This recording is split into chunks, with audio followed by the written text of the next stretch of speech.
Parliament banned an entire category of companies. It didn't work. In 1720, London was in freefall. The South Sea Company, a trading venture that promised to unlock the wealth of South America, had collapsed spectacularly. Fortunes evaporated in weeks. Widows lost their pensions. Nobles lost estates, and Parliament faced a crisis. How do you stop this from happening again? The answer they reached for was blunt: ban the thing that caused it. But here's the puzzle: what exactly was the thing to ban? The South Sea Company itself was technically legitimate. It was the behavior around it that poisoned the market. Thousands of copycat ventures had flooded in. Joint stock companies popped up overnight, promising everything from whale fishing to perpetual motion machines. Most had no real business plan. Investors bought anyway, convinced the next guy would pay more. Sound familiar? So Parliament did something radical. In June 1720, they passed the Bubble Act. The law declared that any joint stock company operating without a royal charter was illegal.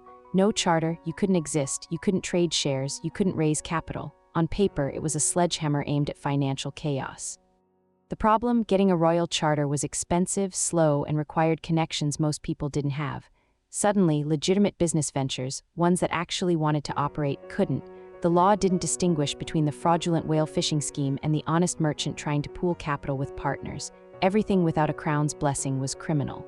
What happened next reveals the real cost of blunt force regulation. Innovation didn't stop, it went underground. Partnerships formed in secret. Share trading moved to back rooms and coffee houses where regulators couldn't see. The law created the very secrecy it was meant to prevent. Ironically, the Bubble Act made markets less transparent, not more. Here's where the mechanics matter. The act remained law for over a century, but it didn't stop speculation, it just changed its shape. People found loopholes. Some companies incorporated in Scotland where the law had less reach. Others operated as partnerships, technically skirting the joint stock definition. The thing you ban doesn't disappear, it evolves. And the human cost: legitimate businesses that wanted to raise capital the legal way faced years of delays and expensive paperwork. Smaller enterprises couldn't compete. Capital concentrated in the hands of those wealthy enough to navigate the system. The Bubble Act was meant to protect the ordinary investor. Instead, it locked them out. The act finally repealed in 1825. By then the economy had changed. New forms of business organization had emerged, and investors had learned to ask harder questions about where their money was going. But the lesson Parliament missed was this: you can't legislate away human psychology.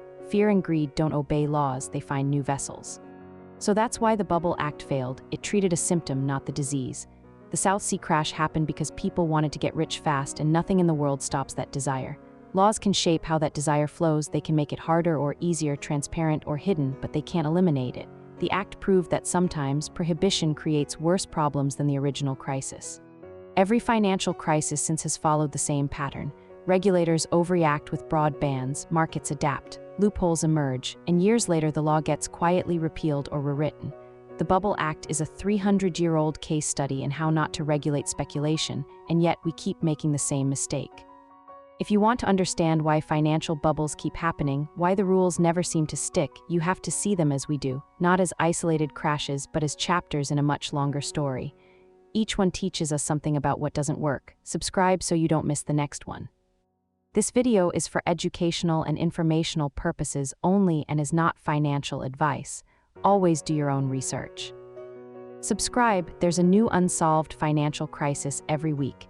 This video is for educational and informational purposes only and is not financial advice.